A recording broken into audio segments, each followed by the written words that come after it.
What was I was gonna. I keep forgetting. Oh yeah, the drifting on the original racing on the original All Stars racing to me was better.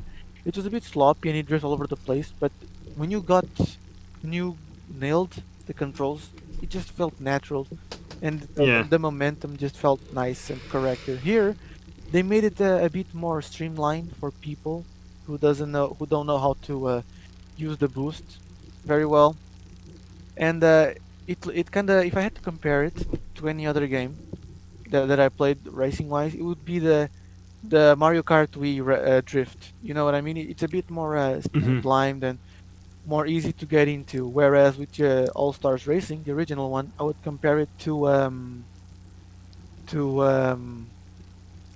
CTR, because you drifted, you still maintain the same speed as you drifted, and you lost a bit of control. But you can spam the boost, and that felt rewarding as all hell. Whereas with this one, it's a bit more, self-contained, and people Yeah. would argue it's the preferred way, but I disagree. How about you, Rams? Uh, I gotta say one thing though. Gotta say one thing. With the PS Vita version of this game, this game, if you're too good at this game, if you drift too much, speed up way too much from drifting a lot and hitting all the boost pads, if you're too good at this game on the PS Vita, this game lags at 10 frames a second. Being too good at this game. If you're too damn good at this game is unplayable to a certain extent. Because it's 10 frames a second, you can still win this, but it's not going to be the best experience of your life. And another thing I gotta say is, what was I gonna say? I'm gonna cut this out. It's on the tip of my tongue. Okay, so the other thing too is that before playing this game, Sonic and Allstars Racing Transformed for the PS Vita, I was playing a whole lot of Crash Team Racing Nitro Fueled, and there's a significant difference between how these two games play. And because of that, for a long period of time, I wasn't the best at this game, starting this debates. So, like, for the first, 45 minutes of the 2 hours of footage I recorded, I was a noob, I guess, a guy who couldn't figure out how to play the game for the life of himself. But later on, halfway into it, well, yeah, just about halfway into the footage, I managed to get decent at the game. I can beat a race in like first place or second place at least. Because in this game, by the way, you can still get the trophy if you're in second place or if you're in third place, I think. Right? You can get the trophy in like third place still. And you still pass, get the points and all that stuff. But that's kind of stupid, I guess, in a way. I mean, it's easy and simple. Like, if you're playing hard mode and you want the trophy for hard mode, you can still get the trophy if you're in third place and you win in third place. You don't have to be in first place to win the trophy. You can just be in third place and win it in the hardest setting if you feel like it. But for the PS Vita version, I just want to specify, I only play this game in medium mode, with a couple exceptions. I have played hard mode and I have won in hard mode a few times, but for the most part, hard mode, for me at least, for the PS Vita version, is near impossible with the controls that this game gives you.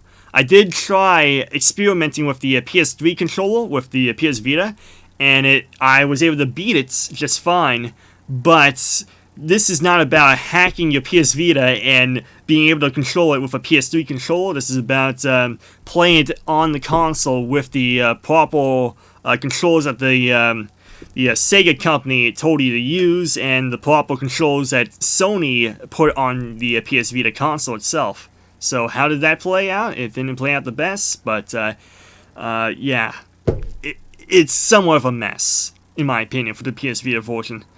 But I'll okay. Let's move on to the mechanics of the game, like the special weapons and stuff.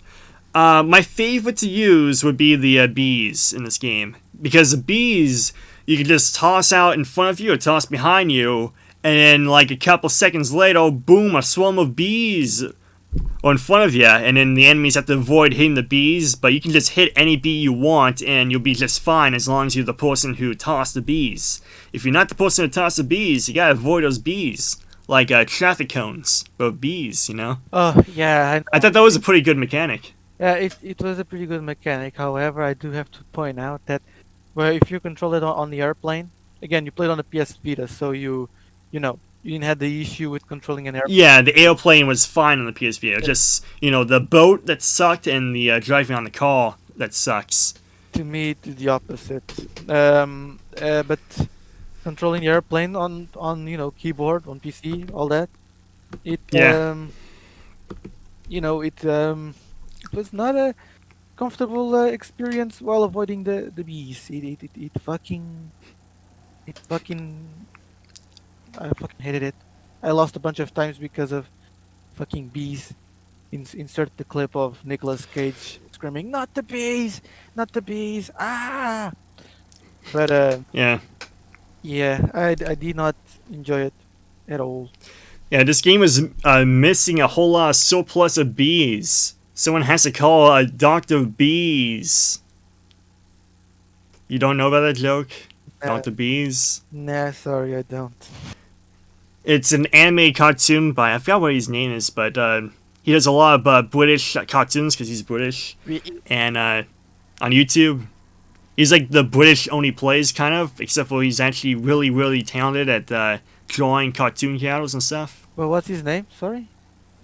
I don't know his name. I forgot what it is. You want to check it out real fast? I'll check it out, but just continue the conversation. What is your favorite weapon in this Sonic and All-Stars racing game? If I had my favorite one is the turbo one. It's not the boost like the pink arrows. It's that one machine that gives you like this big ass boost. But if you use it for like a lot of time, it will end up exploding.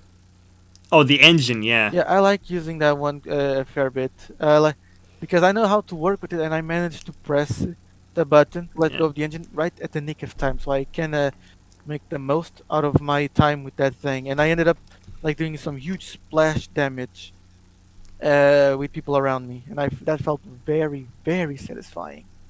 Yeah. It was very good. That's I agree with that, but on the PS Vita, that does not control the bass. Because on the PS Vita, you can barely see the meter on the engine block, so you can barely tell if you're going too long without hitting the button to release the meter, I mean the engine block.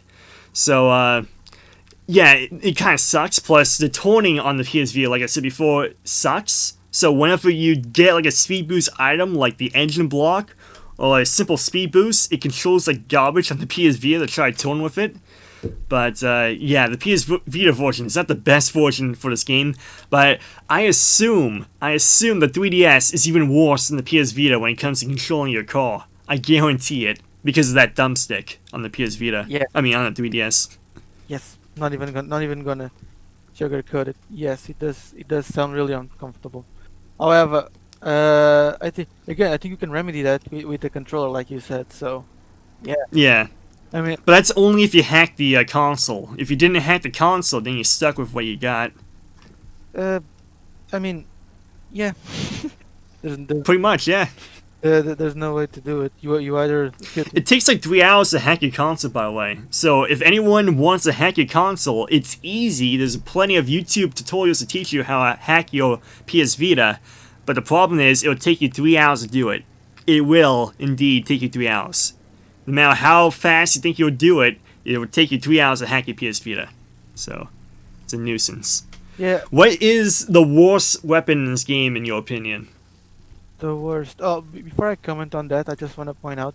I mean, to me, I mean, when you said it takes a lot of time, why do you say it takes 3 hours? I mean, me personally, when I jailbreak my PSP, it took me like It's because there's like 8 different programs you got to install on your PC to get preparation for the hacking, Uh-huh. and you also have to use a certain was it streaming file app that streams your PS Vita to your PC and transfers the file via the Wi-Fi instead of with a USB hub, and that actually takes like a good 2 hours, maybe 3 hours to transfer your files.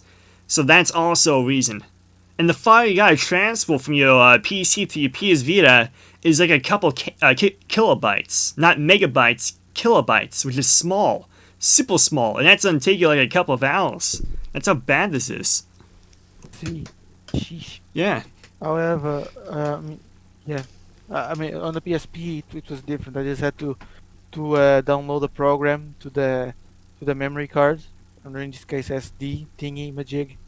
And no, no, wait, I did it on my memory card, but I had to attach USB cable to it and transfer the program to jailbreak my PSP, and it only took me like 10 minutes or 30 minutes. I'm not remembering in between those times.